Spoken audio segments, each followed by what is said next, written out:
Thank you. Thank you for the introduction, Ute, and thank you for everyone, the organizing committee, to bring me here. Although I'm not alone, I'm representing a lot of other people, as Ute has said, maybe, and then, yeah, ruangrupa, and then GUDSKUL, etc. I'm not going to talk about architecture. Hopefully it's going to be fine for you guys. And then thank you for sticking put, you know, like being here. It's hot, it's Friday night. It's almost dinner time or dinner time already. We'll have dinner after this, and then I'll try to make it really, really fast. So I'm going to talk about GUDSKUL in a sense of, because it's modernization or modernity, modernism, modernization, etc. By the premise of why we made the school is because, like, we think that modernization process in at least in our context, visual art in Indonesia, for better or worse, has never been successful as a project, modernism as a project. Art is not, the institution of art is not that strong. Again, for better or worse, it's really good for us, to be honest. So we're not alternative, we've never been alternative because there's no mainstream. And then the separation also from everyday life, becoming art as an autonomous thing, also has never been successful. I'll show you what it brings to us, basically. So this is just like, I'm going to, this is a short video we made in 2015. So it's only up until 2014. We need to renew that, but we just don't have time. So this is how we explain ourselves. It answers a lot of the W and H, but not one thing. This is basically why. We never asked why we were established, because we want to change it all the time. It depends on business thing. And then it's also like defying labels, because it's kind of easy for, I don't know, for people, art historians, curators, whatever, tell us where we fit, and then, to be honest, it's never been comfortable for us to sit in any kind of those things, like social engage, relational aesthetics, institutional critique, all those kind of stuff. So we started, on the street, basically. We were young ones. Most of us didn't even finish our school. And then it started with what each of us are interested in. So like making markets, for example, as a research, and then making exhibition for young artists, not graduated yet, having meetings about for students in Jakarta, because at that moment, students, especially in the visual art scene, doesn't meet anyone else, so it's just like visual art, architecture, only architecture, design is only design, etc. So we do that, and then at one time we kind of like figure out the need for a curator. At that moment, curator is a new animal, species that we didn't know what to do with. So, but we need to curate ourselves, so we kind of like make workshops, etc., etc. So it's kind of like based on what we need at any given time. This is a student forum, for example, which I talked to you about before. And then at one point we were interested in video art. No one in Indonesia was interested in doing that or talking about it. And then so we just made, knowing nothing about it, we just made a festival. And then an international one to start with, in order for us to know more, basically.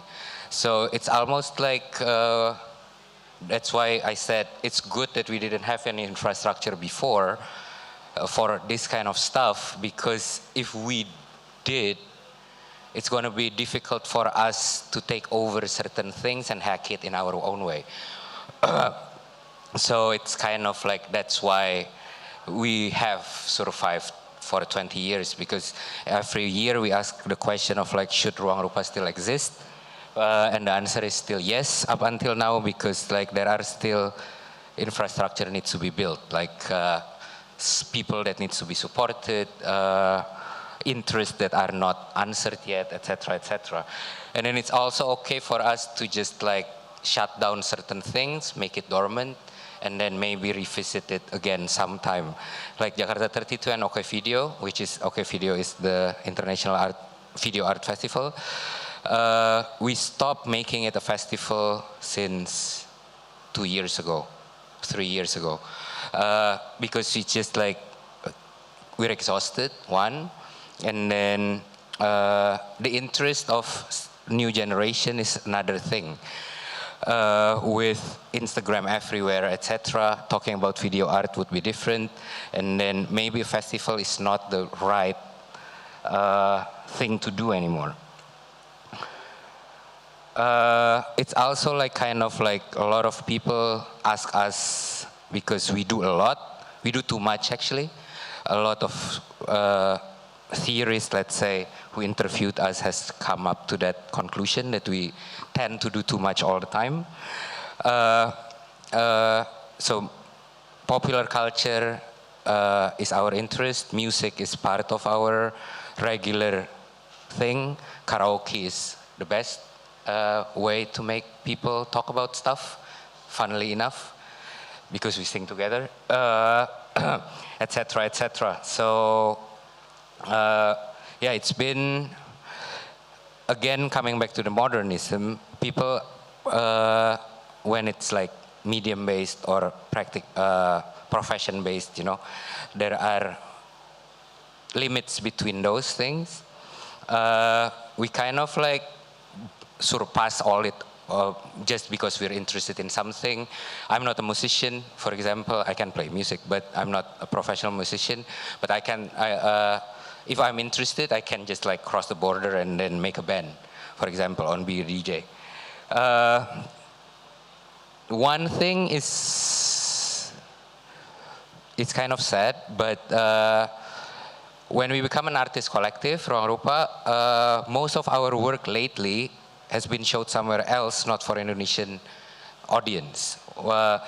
Several examples you will see here.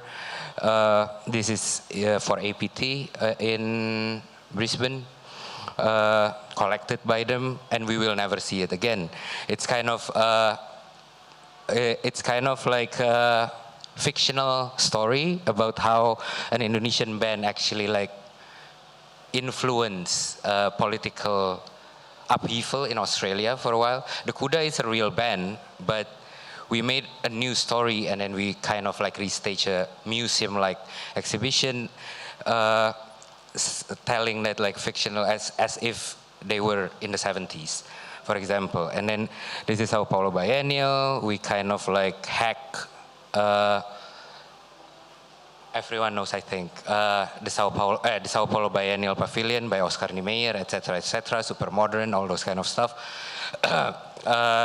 There are artists in Sao Paulo that just like will never be there. So we're interested in them. And then we ask them by inviting us, and we are extending an invitation to those artists and collectives and groups. And then we kind of like took over the part of the pavilion, of course, and then it becomes like a party, you know. Karaoke tent is a very popular one, so security people can sing in the tent. Cleaning service, also like a lot of artists, even the curators in the end, when they have crisis, they came to our tent. So those kind of stuff we did. We never thought about what it would become, but it's like the intention was there, and then it's always like the feeling. Yeah, that's the karaoke tent. And then in the opening, everyone was singing. So it's just like the whole place was just like colonized by people singing. So humor is a lot. Yeah, Pia plays a lot of thing in us, saved us a lot of times, because of course we disagree with each other every day. humor save it, basically. This is a nice music, so I'm just going to shut up for a while.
Yep.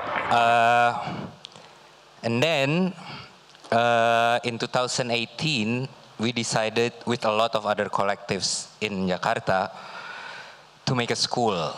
This is kind of also another contradiction, because modernism is one. As aesthetically, visually, at least for me, it's very nice, but I just cannot stand what it stands for. But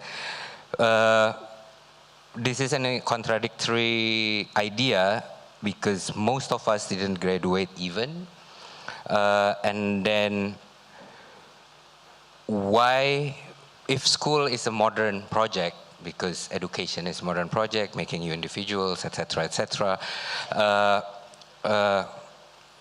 ready to use individuals, why are we making a school? I was asked this question actually before. That's why I kind of like want to try to address it here. And then also, if we want to decentralize stuff and then make it collective and, you know, more organic everywhere, why are we making a school? Because it is something that's understandable as institutionalizing ourselves, no? Because I think one is because, of course, education is a thing. And then if we want to say that maybe something can be done differently, maybe it's a good idea to start it from there. There's a reason why most of us didn't graduate, because we're just like, maybe disenfranchised with the idea, you know? So we wanted to make it ourselves, basically. But then the school itself doesn't stand by its own. So it is a scheme that we put in order for us to practice independency from also foreign funding, which we're almost 20 years, at least up until 2015, we're very dependent on foreign funding. And then Indonesia is Indonesia right now. It's and then the global crisis is global crisis. It's just not going to be sustainable. So we've been trying to figure out the way to think and practice differently. And the school is kind of like a way to do it. So there is like GUDSKUL, which is basically that. Is one thing which we kind of like make as a machine to maybe transmute our idea somewhere else, especially in the East Indonesia, somewhere that's just like not cultural capital yet, not Jogja, not Bandung, not Jakarta. And then what we had like Art Lab, Jakarta 32, OK Video, etc. become arts collective compound. So it can be practicing by itself. When it becomes dormant, it becomes dormant. It doesn't need to just like keep on reproducing just for the sake of reproducing, like funding mentality, project-based. And then also like we're making ourselves commercial, which is basically RUKS. That's our commercial entity. And then how to practice that, which collectively, how we share our resources, basically stuff that we have built so far. And then if talking about Documenta, this is where we started from. So the idea of Documenta, which I'm not going to talk about right now, but it started with this way before. So it's not a new project what we proposed basically. So the school itself, I'm going to kind of focus in this a bit more, is collective study. So it's an ecosystem building. Like the kitchen, not only the living room, but how to build a kitchen so certain stuff can be prepared and served, as well as learning collectively, meaning you're not looking for individual gain only. If you advance in your career, you take your ecosystem with you. Basically, that's it. How to practice it? Yeah, these are the people. Multiplicities of bodies that are kind of like poltergeisting me right now. We tried a system, what we know, basically. It's 11 subjects, that's why it's a football field. 11 subjects with 11 coordinators. The system failed, basically. It's clear. We were coordinating classes, tasks, etc. It didn't work because I'm used to teach university students, I could give them whatever and then they run with it. It's not the case with our participants in GUDSKUL. Most of them don't even speak English, for example, or etc. So we learn a lot in what we took for granted, basically. Architecture, a little bit. That's our building, what we found. It was a mini football field. Before it was football like this. This is why it was mini football field. So we had a roof. But then what we put in are basically a lot of shipping containers because we could move in June 2018, and then we were planning to open in November 2018. So it's not too much of a time window. So we just like put shipping containers in. We didn't need any permission, basically. That's why. That's mostly why. And then I'm just wondering how would 20 years from now this would be read. We didn't have any plan. This one was made by a government agency because we just got a grant to renovate our improper space.